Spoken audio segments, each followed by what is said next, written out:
Right, fucking ladies and gentlemen, it has been, at the time of recording, it has been 77 days since we have had anything substantial from rocket-powered Mohawk, and that is disgusting! Disgusting. The last episode of The Nerve came out on the 7th of December.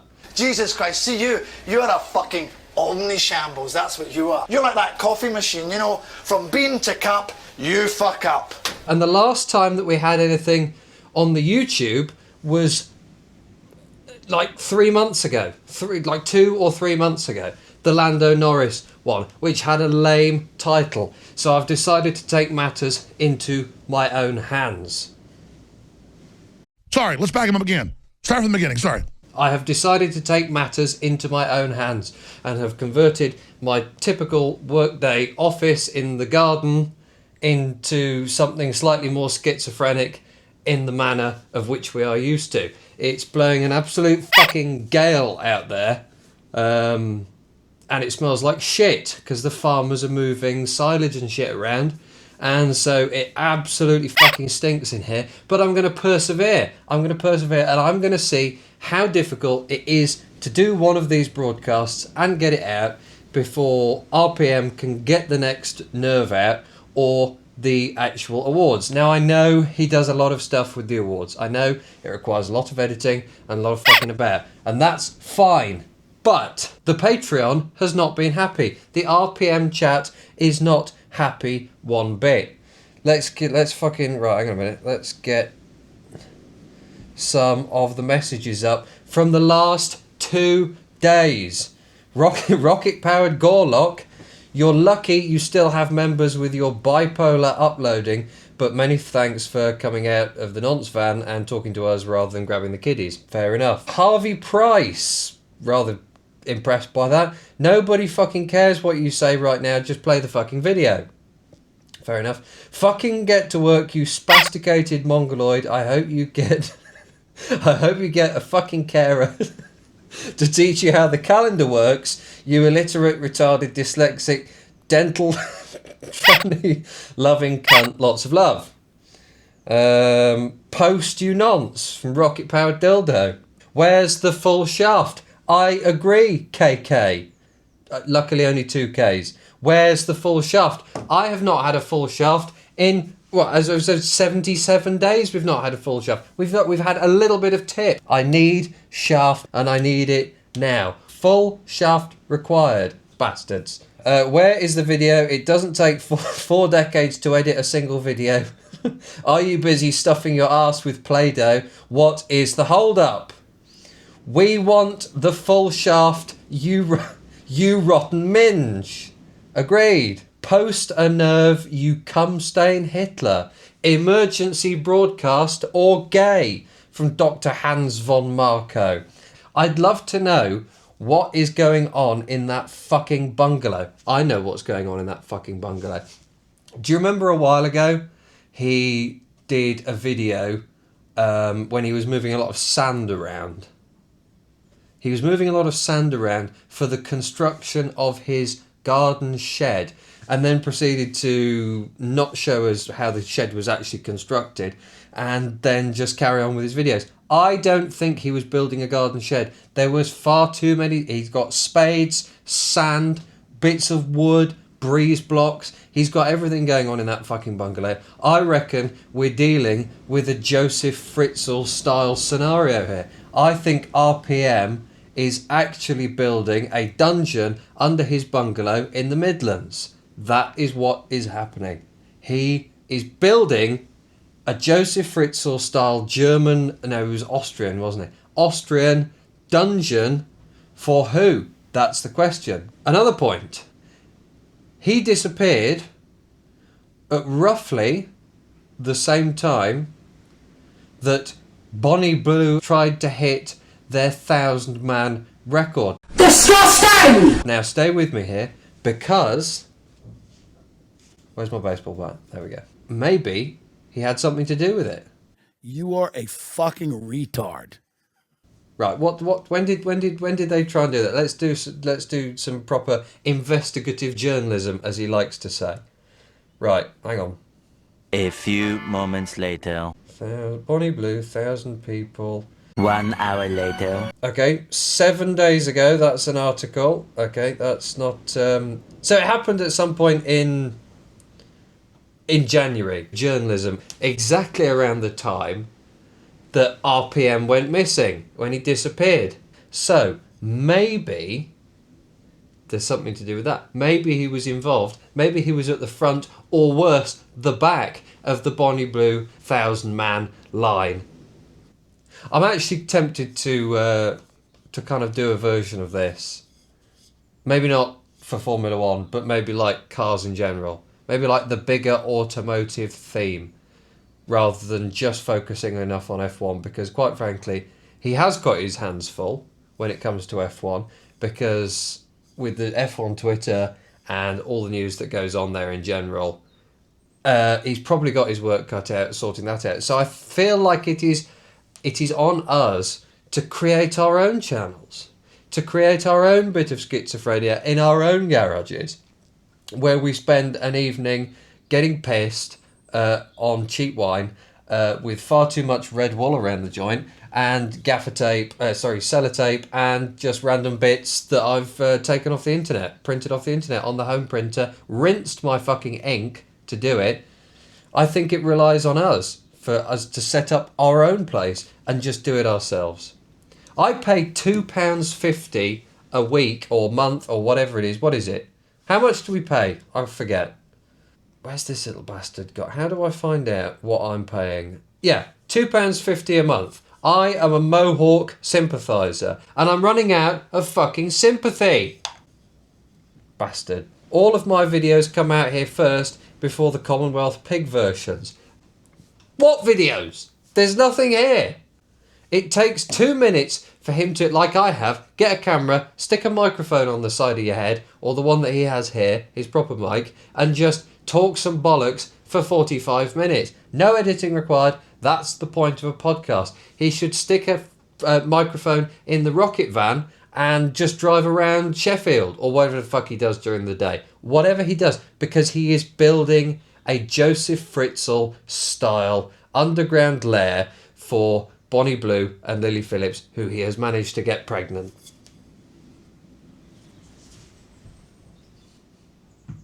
Absolute bollocks. What else has happened? Okay, mate, actually, fuck it. No, let's not even wait for him. Let's do it ourselves. Like I said, let's do it ourselves. You had the fucking Formula One release livery O2. Jack Whitehall does some lame stand-up, and all the sponsors sit there creaming themselves underneath the table because they're sat next to Charles Leclerc. We should probably walk through that. Maybe we walk through it together on video. All of those fucking Drive to Survive bastards who bought a ticket to the damn thing, however much they paid for that. I wonder how much they paid for that. How much did people pay for the F1 O2 show ticket? $100 billion. Somewhere between 60 quid and 110 quid. That's a very wide. I don't know how much it was, but it was bollocks. It was complete shit. They had Jack Whitehall doing some lame stand-up. What else happened? All the cars came out on these stupid slidey grid things, which were really fucking annoying. And it kind of looked like the car was in suspended animation, just sort of slightly higher than it should have been. You had Red Bull, their car come out with a load of amateur dramatic slags behind, dressed up like people from failed noughties punk bands behind, jumping around, while Liam Lawson waved and Max Verstappen looked so fucking uncomfortable. He just looked like he wanted to just drop off the stage and just crack his head open. Liam Lawson, I mean, look, you gotta give props to the kid to walk into the lion's den like that and just know that Max Verstappen is just going to eat him up, sick him out, and grout his fucking wet room with him. He's just going to absolutely chew this poor kid up. The guy's been in Formula One for all of 30 seconds. And he was in Racing Bulls last year with Yuki Tsunoda. The man we all know should have been promoted. He should have been promoted. And the only reason that they didn't promote him is because of the fact that they were like, oh, well, he's difficult at controlling his emotions and he gets a bit aggy. Yeah, fine, he does. So just because he's not palatable to the sponsors, you're going to kick the guy out. Yes, he's not... He'd be fun. He'd be fun. Because can you imagine the fighting between Max and him? Well, no, to be fair, Max wouldn't fight. He'd just tell Jos, and then Jos would kick the shit out of Yuki. Or maybe Yuki would turn around and kick the shit out of him. Now, that is something I would pay the £110 to see in the O2. A Yuki Tsunoda, Jos Verstappen, big card title fight. How does RPM do this?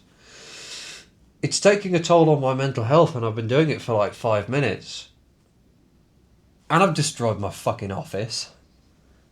Christ alive, if my mother comes round and looks through the window, she is actually going to think that I've properly fucking lost it.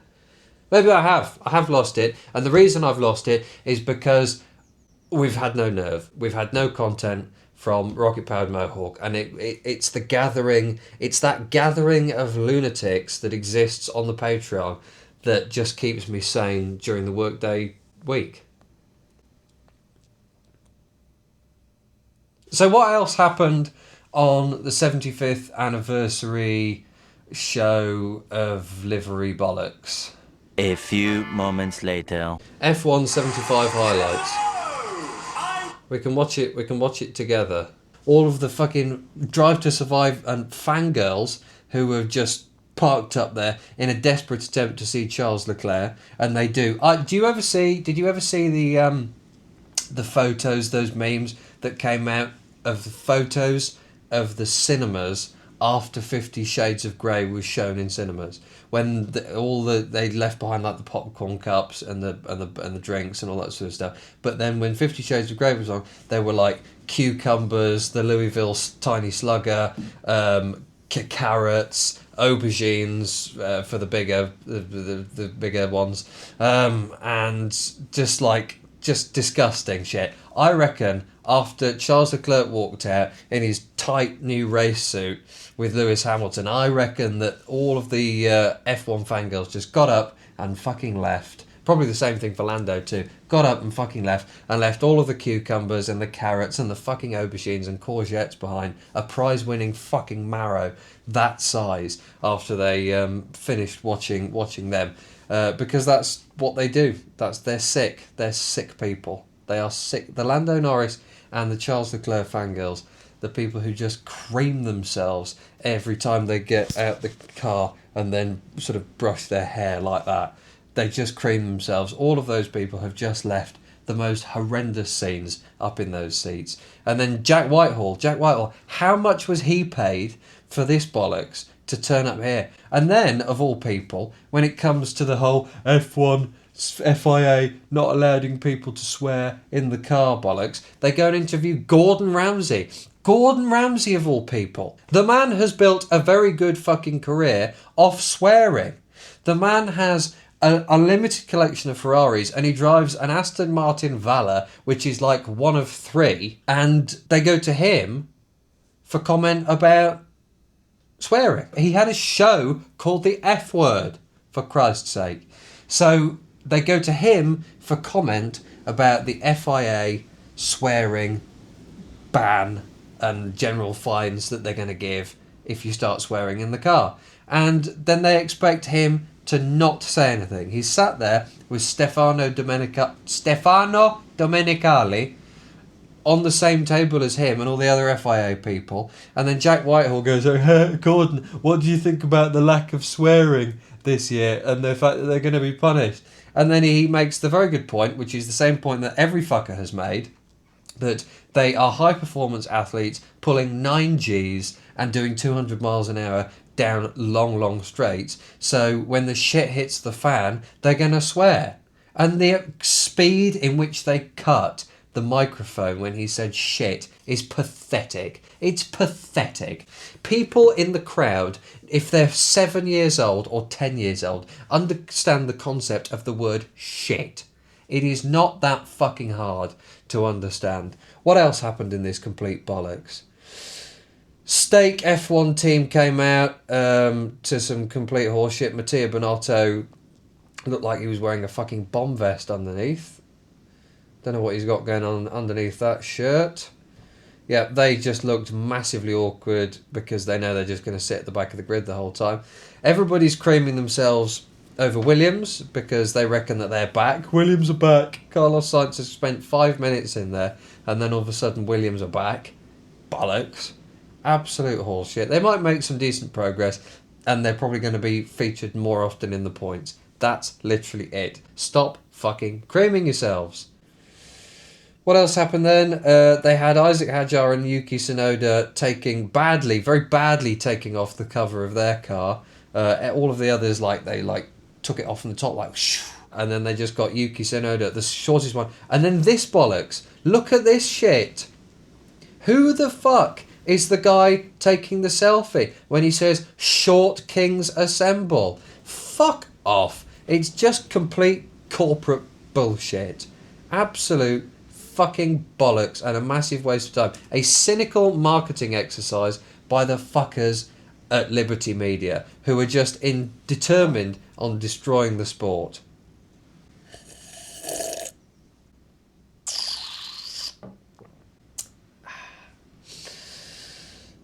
Then we had some fucking some country singer who came and did some stuff, and that was about it. Then they released the Haas, which looked the same as last year's Haas, and will probably do the same thing as last year's Haas. Supposedly, they've got some rinky-dink deal with Toyota Gazoo Racing, where they're borrowing their printer. They're borrowing some of their stuff, and supposedly it's going to make a world of difference. But the word is that Gene Haas hasn't had to dip into his pocket this year to keep Ollie Behrman and Esteban Ocon in a car when they stack it into the fucking wall, which is probably going to happen once or twice. Haas, oh fuck me. Then we had this idiot pretending to DJ and then just walking around his podium with something that says, "Are we dreaming?" on the front of it. I don't know who they got this sort of cut rate. That man looks so old to be rocking that haircut. That man is in his fucking 40s. Are you for real?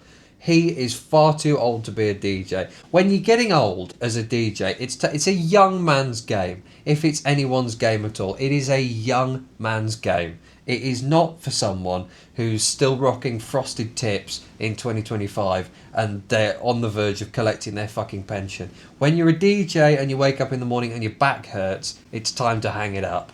Then the Alpine came out and that looked exactly the same, and we had some sort of strange montage of Jack Doohan and Pierre Gasly doing something or other. Then the car comes out on the silly skatey type thing, and then you probably just see Franco Colapinto in the rafters of the O2 with a high velocity rifle, just ready to take Jack Doohan out at the first opportunity to fuck him off.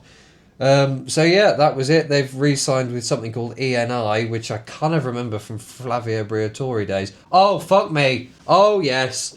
Oh, yes.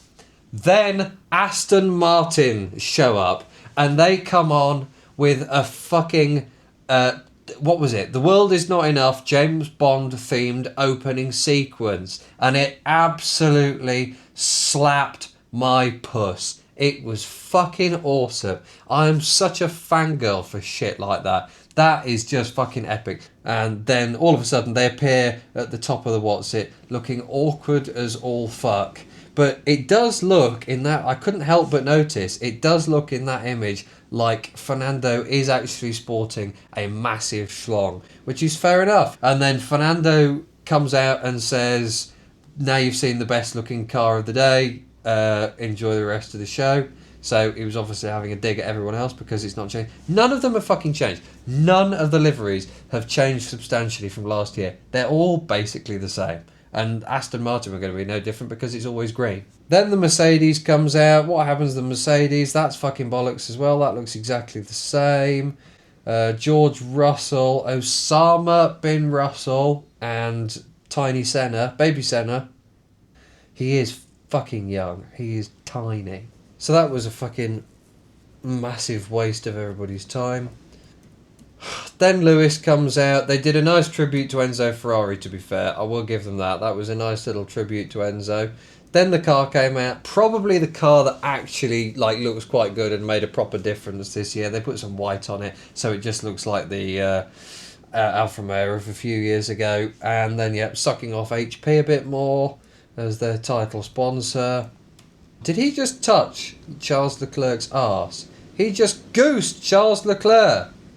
Oh, he's done what every 14-year-old girl in that audience wants to do. He just pinched the arse of Charles Leclerc. Let's watch that again. Can we get that in slow-mo? Look at that. And then he goes for a cheeky cock grab on Lewis. Just a quick cup of his balls. Yep, there you go. There's Lewis acting out the cupping motion.